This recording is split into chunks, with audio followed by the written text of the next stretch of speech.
Power over Ethernet, 180-degree field of view, no subscription fees, color night vision, and this nice sleek design that fits underneath the overhang of the house. This might be my new favorite camera. Let's get into it.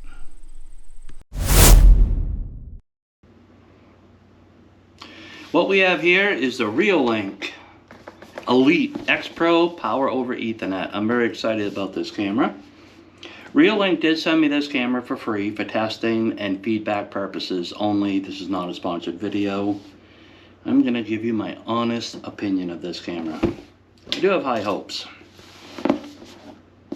There's something satisfying about opening the seal for the first time.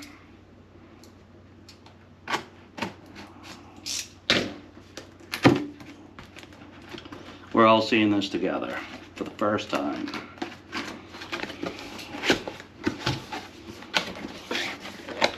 All right, got our instruction booklet.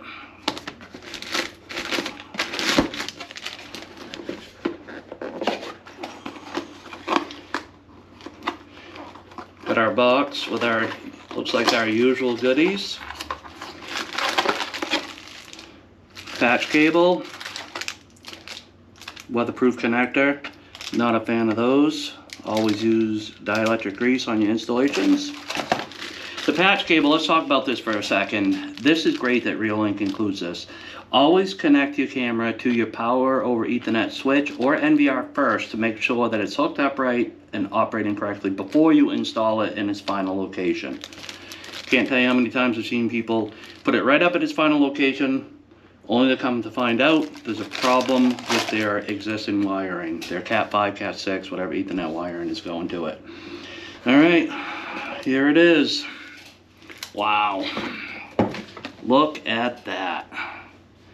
Hold on one second.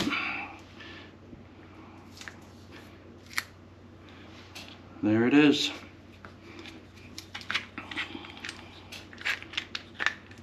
Very excited about this camera. Looks like we have our slot for our micro SD card, the usual connection, power over Ethernet, and reset. Reolink did get rid of their 12-volt power connection, which is great because if it's a PoE camera, that's really unnecessary. Just more bulkiness to try to pack away. I'm very excited about this camera. Let's get it installed and do some testing. Alright, so you can clearly see I've got the camera installed. Nice metal housing, typical Reolink adjustments. I could not be happier with it. Junction box, you know I'm a huge fan of junction boxes, and of course don't forget to use the dielectric grease on your connections even though it's in a junction box. Alright, got some specs here for you. I'll put them up on the screen as well. Resolution 16 megapixels, which is 8K. That's 7680 by 2160 at 20 frames per second. That's extremely impressive. I will tell you the horizontal field of view of 180 degrees is great. Vertical field of view at 55 degrees I feel is a little lacking. The Duo 2 is a 60 degree. The Argus 4 Pro is 50. I don't understand why they couldn't get 60 degrees or better out of here, but guess what? I don't manufacture cameras. I'm sure they had a good reason. I wish it was a higher vertical field of view. I will plop in a video of UPS going by on this one and going by on the Duo 2 so you can see the difference. It will support up to a 512 gigabyte SD card. You may ask yourself, well, it's power over Ethernet. You're going to have it connected to an NVR. Why do I need an SD card? Well, you don't if you have it connected to an NVR. If you have it just powered by a PoE injector or a PoE switch, well, you're going to need an SD card. I'm a huge fan of both. I'll tell you why. If your NVR ever fails, your hard drive fails, at least you're still recording to the SD card, and vice versa. Redundancy.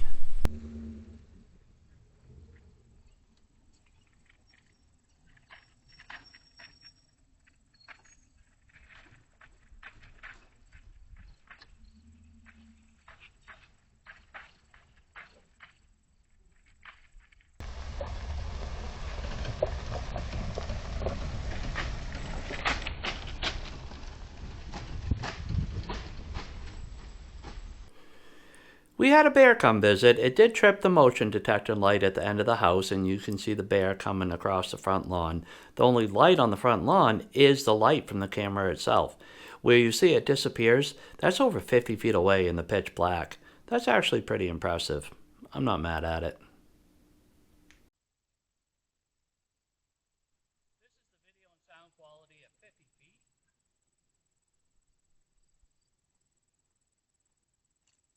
This is the video and sound quality at 25 feet. What do you think, Dara? You want this? Go get it, girl.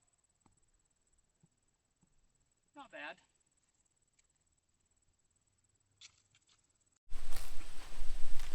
As the late great Bruce Taylor would say, let's land the plane. My final thoughts. Positives and negatives. Positives, we've gone over those.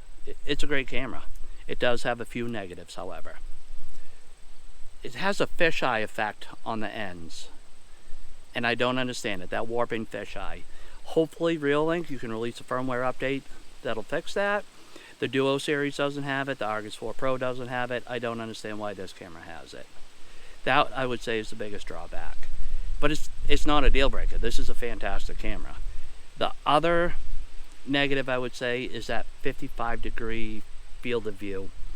You know, the Duo series, I know it's a much physically larger camera, but if you can get 60 degrees out of that, I don't understand why you can't get 60 out of this. But again, not a deal breaker. Again, thank you Reolink for sending me this camera, but I would absolutely buy this camera. I've been waiting for this camera to be released. I know we all have been waiting for this camera to be released. It's a game changer.